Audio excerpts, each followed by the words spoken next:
They said no one would show up. They said it was just a symbolic gesture. But then she arrived alone, determined, and holding nothing but a worn photograph of her grandmother. Aldi St. a 34-year-old schoolteacher from Cap Haiti in Haiti, walked into the Passport Center in Ouagadougou with a story written in blood, faith, and generations of longing. She didn't come as a refugee. She didn't come for asylum. She came home. In her trembling hands, President Ibrahim Traoré placed the first-ever United States of Africa passport, a dark green document, part paper, part prayer. And as the cameras flashed and the world watched, Aldi whispered through tears, "I feel my grandmother's spirit. I feel that I belong." This wasn't just an immigration moment. It was a moment of return. For many of us watching from afar in Harlem, in Atlanta, in Port-au-Prince, this wasn't just Aldi's story. It was ours. A story of stolen roots and scattered names.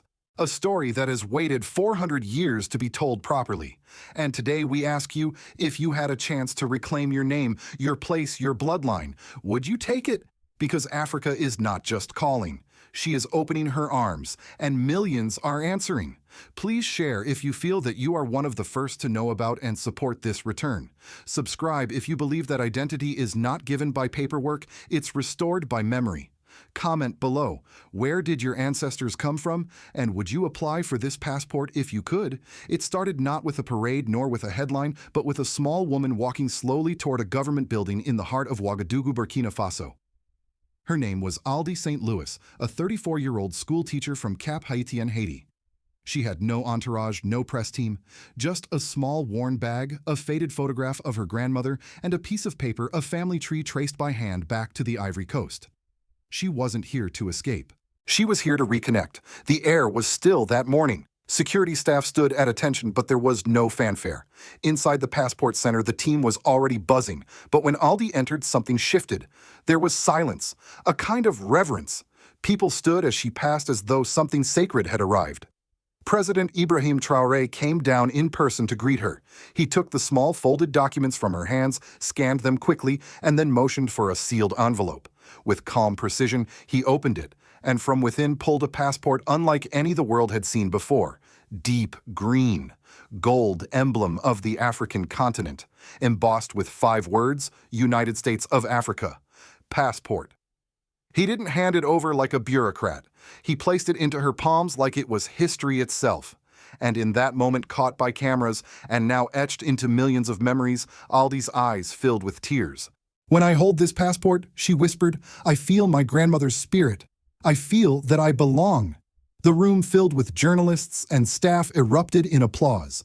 Some cried openly, others simply stood frozen, not sure whether they were witnessing a political event or a spiritual homecoming. Outside, the word spread like wildfire. Within an hour, images of Aldi standing tall, passport raised above her head, had flooded social media feeds across Africa, the Caribbean, and the Americas. She was dubbed the first daughter, a symbol, a beginning. In Port-au-Prince, Café TVs switched from soap operas to live coverage. In Harlem, Black elders paused their afternoon chess games to watch. In Kingston, students held up homemade signs that read, "We're next." And across WhatsApp groups, the question echoed, "How do I apply? What documents do I need? When can I go?" But inside the Ouagadougou Passport Center, something very different was happening. As Aldi sat down for her biometric scans, her fingerprints and iris recorded into the system, the servers began to blink. In the first 90 minutes after her ceremony, the online application portal registered over 100,000 hits. By nightfall, it had received over 1 million. President Traoré returned to the podium, this time with a much heavier tone. "This is only part 1, he said. "While we celebrate Aldi's courage, we must also act wisely. The system is overwhelmed. We must pause in-person applications until further notice." The announcement stunned some, but most understood. This was no longer a symbolic gesture. It was a global tidal wave. Back inside the building, Aldi didn't leave. She spent the rest of the day sitting with fellow applicants. Some had flown from Brazil, others from Jamaica or New York. They carried stories of separation, of loss of hope. And Aldi listened. She held their hands. She spoke softly to reporters, people in Miami, in Kingston, in Toronto. "They are my sisters and brothers. We are one blood. This passport gives us a chance to reunite. Meanwhile, staff worked tirelessly. Machines printing, verifiers stamping, engineers expanding server capacity, biometric experts reviewing uploads. It wasn't just a document, it had become a mission. And behind it all, Traoré's team worked in quiet urgency. Plans were set in motion to open satellite passport offices across the diaspora. Secure verification protocols were drawn. A digital pre-registration system was launched overnight. But none of that would have been possible without one woman, Aldi, the teacher who carried a picture of her grandmother, the woman who walked alone into a building and walked out carrying history. The moment the world realized, this is not migration, this is return. By the time the sun set over Ouagadougou that day, the photograph of Aldi St, Louis' hand-raised passport gleaming, had become the image of a global awakening. But what began as inspiration quickly surged into a crisis of capacity. In just 24 hours, the Central Passport Center in Burkina Faso, originally built to process 1,000 applications per day, had received over 50,000 direct inquiries. The online system crashed 3 times before engineers stabilized the servers. Government staff worked through the night, some sleeping on chairs, others refusing sleep altogether. Verifiers, IT technicians, and clerks formed emergency teams. An official from the Ministry of African Unity whispered to a reporter, "We expected excitement, but not a spiritual explosion." And that's exactly what it had become. Across the Caribbean and the Americas, churches, barbershops, schools, and radio stations began airing Aldi's story. In Port-au-Prince, her former school held a spontaneous assembly where children waved African flags and chanted unity songs. In Haiti's town square, her neighbors painted a mural of Aldi holding the green passport with the words, "Première Petite l'Afrique, First Daughter of Africa." In Kingston, Jamaica, a national TV special titled "Africa Welcomes Her Own" aired in prime time. In Harlem, New York, barbers renamed their shop Waga Cuts and painted Traoré's face on the wall beside Malcolm X and Marcus Garvey. In Trinidad, steel pan musicians composed a new anthem in Aldi's honor, Green Book Home. But joy soon met complication. Burkina Faso servers were not built for this. Within 48 hours, over 3 million applications were initiated online from more than 38 countries. Applicants began showing up at Burkina Faso embassies in Paris, New York, Havana, and London, most without appointments, hoping to be fast-tracked. Some brought family Bibles, DNA kits, or hand-drawn maps of their ancestry. President Ibrahim Traoré returned to national television. His tone was firm but fatherly. "We love you. We welcome you." Welcome. But we must be orderly. This is a sacred task. Africa has waited 400 years to reconnect. Let us not do it in haste, but in honor. He announced an immediate suspension of in-person applications effective globally. The only valid entry point moving forward would be through a secure digital pre-registration platform complete with document uploads, eligibility quizzes, and waitlists. The president also revealed a new framework, Diaspora Verification Protocol (DVP), a multi-stage process for evaluating applicants, including verified birth records or ancestral family trees, DNA-based lineage confirmation, clean legal background, a signed oath to respect and uplift Africa and Pan-African values. "This is not a travel document," Traoré said. "This is a symbol of loyalty. It is not for tourists, it is for returnees, for descendants, for those who still carry Africa in their bones." Back in Haiti, the emotional tide deepened. Families formed passport circles, pooling resources to help each other apply when the system reopened. In the coastal town of Port-de-Paix, a boy used chalk to draw Africa on a brick wall and wrote "Nous, c'est petit l'Afrique." We are children of Africa. Meanwhile, international reaction varied. The African Union scrambled to respond. At first slow, the AU convened an emergency summit where 31 member states voted to recognize the passport as a legitimate travel document.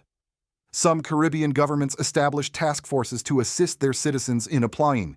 But in contrast, several Western nations issued cautious travel advisories and expressed skepticism in the media.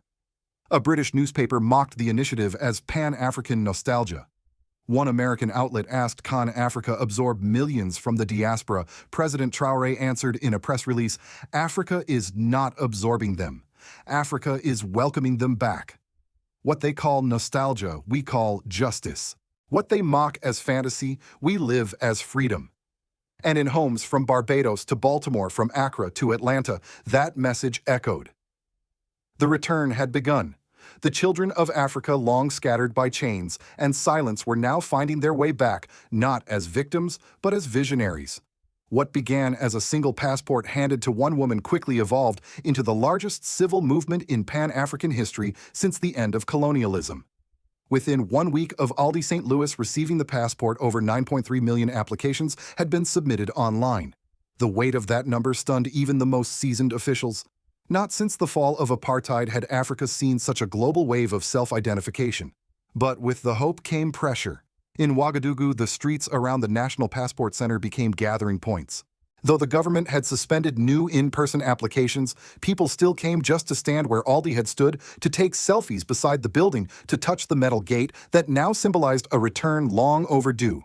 They came carrying family documents, baby photos, old letters, handwritten declarations, and in many cases only stories. They came not to protest, but to bear witness. Local volunteers formed aid stations offering water, helping people understand the digital registration steps, even helping the elderly fill out online forms using borrowed smartphones.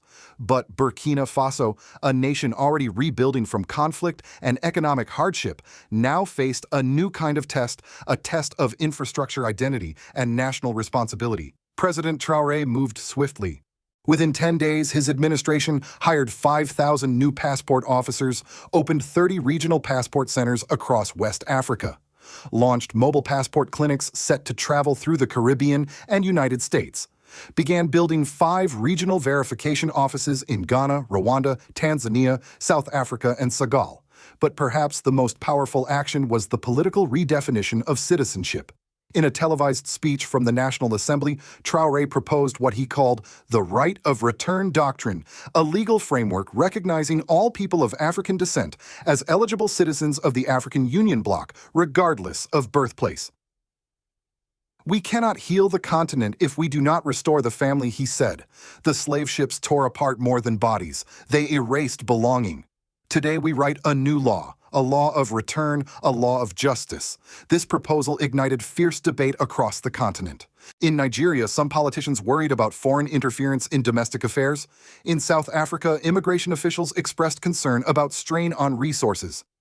But in Senegal, Mali, and Ghana, leaders voiced full support, even offering land grants and tax incentives to returning descendants. Public sentiment was clear. Across Africa, murals of Aldi appeared in markets, bus stops, and school courtyards. She was no longer just a Haitian teacher. She had become Mama Afri, a spiritual symbol of reconnection. Children in Accra were seen reenacting the passport ceremony during school plays. Elders in Liberia held prayer circles for our children from across the waters. And in Nairobi, Kenya, a law student launched an online movement calling for diaspora voting rights in African parliaments. The legal implications rippled further. Burkina Faso's Constitutional Council convened an emergency session and unanimously approved an amendment. All verified descendants of African slaves would be granted dual nationality with full rights and obligations. Their children and grandchildren would be entitled to education, healthcare, and civic participation. Meanwhile, the African Union passed a resolution urging member states to follow suit, marking a shift from national sovereignty toward continental solidarity. This wasn't just about passports anymore. It was about restoring a broken family tree one branch at a time. But not everyone welcomed the shift. Some Western governments, particularly in Europe, questioned the legality of mass renaturalization and dual citizenship outside traditional immigration frameworks. A few even threatened to revoke aid or tighten visa restrictions for African countries involved. Yet Traoré stood firm. "We are not begging. We are not borrowing. We are reclaiming what history tried to take. If justice threatens their systems, perhaps their systems were never just." And back in Port-au-Prince, where it all began, the Haitian Prime Minister signed a formal declaration recognizing the United States of Africa passport as an official document. In the Caribbean Parliament, several island nations, Barbados, Dominica, St. Lucia, Antigua, and Barbuda, entered negotiations for citizenship-sharing treaties with Burkina Faso. The world was shifting. Borders once defined by conquest were now being challenged by ancestry, memory, and moral truth. And at the center of it all stood a woman who never expected to become history, just to honor it. From Atlanta to Oakland, from Harlem to Houston, the emotional ripple of Aldi St. story touched every corner of the African-American experience. In Black churches across the South, entire Sunday services were dedicated to the moment. Preachers quoted from scripture and then from Traoré's speech, this passport is not ink and paper. It is blood and memory. It is hope. Community centers hosted return forums town halls where elders told family stories. Youth learned about DNA testing, and local lawyers explained the Diaspora verification protocol. Barbershops turned into gathering places not for gossip, but genealogy. In Detroit, a group of black mayors sent a joint letter to the Burkina Faso embassy offering to open Diaspora passport intake centers across American cities. In New Orleans, civil rights activists invoked the passport as the spiritual continuation of the 1960s movement, this time not for civil inclusion in America, but for ancestral reconnection with Africa. Even online, the digital world erupted. Across TikTok, YouTube, and Instagram, influencers of African descent posted emotional reactions under hashtags like My African Passport Coming Home videos titled Why I'm Applying for the United States of Africa Passport Flooded Timelines. One viral post read, Thanks to Traoré, Africa is no longer a concept. It's my home address.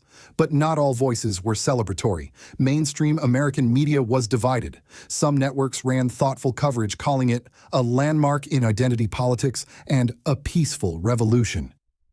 Others questioned the logistics and raised concerns over mass return, economic sustainability, and foreign policy implications. One cable pundit asked, what happens if 5 million Americans suddenly seek dual citizenship elsewhere? What message does that send about our national unity? But perhaps the loudest concern came from policymakers behind closed doors. A leaked report from a U.S. Senate committee suggested that the African Passport Initiative could undermine Western influence and foster a new bloc of non-aligned citizens. The response from Traoré's office was calm but unwavering. Africa is not taking anyone away. We are simply welcoming our children back. If identity is seen as a threat, then perhaps freedom was always conditional. Meanwhile, African embassies in Washington, D.C., New York, and Los Angeles reported being overwhelmed with inquiries. Diaspora groups from Brazil, Canada, and the UK joined the movement demanding fair access and support from their own governments. Across the ocean, old powers watched with curiosity and caution. But from the heart of the diaspora, the message was already clear. We are not abandoning our countries. We are reclaiming our birthright. And that journey begins with one green passport. As the line outside the National Passport Center in Ouagadougou stretches around the block, one truth remains undeniable. This is not the beginning of a migration. It is the return from exile. People are not fleeing poverty. They are retracing memory. They are not asking for new identities. They are restoring old ones. But President Ibrahim Traoré has been careful to remind the world this is not a trend. It is a transformation. In a recent televised message, he offered both hope and a gentle warning. If we treat this like a photo opportunity, we will lose the moment. But if we move with care and clarity, we will open the future. Africa is not whole without her diaspora, and the diaspora is not whole without Africa. As the euphoria spreads, so do the challenges. Applications have crossed 9 million. Verification systems are under pressure.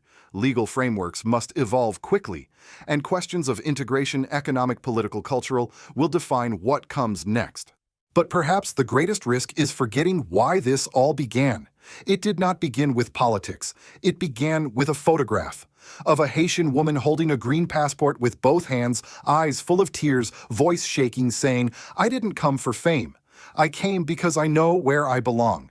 That moment has become a symbol, but symbols fade if not grounded in purpose. This passport is not just a travel document, it is a spiritual document, a document of return, of inheritance, of restoration. And as President Traoré now works to launch a continental currency, a unified diaspora welfare system, and voting rights for those returning, one thing is clear: the movement is no longer optional. It is historical. It is sacred. So now we turn to you. Were your ancestors taken across the sea? Do you carry a name that was once stolen, changed, or silenced? If so, do you hear the call? Because Africa is not asking for charity. She's asking for reunion. And the door is now open. Comment where your roots lie. Share your family's story. Subscribe if you believe that the past is not something to forget, but something to return to. And if this message moved you, please share it. Someone in your circle may be ready to come home too. The passport is no longer just an idea. It's a key. And for millions like Aldi, the answer is no longer maybe one day. The answer is now.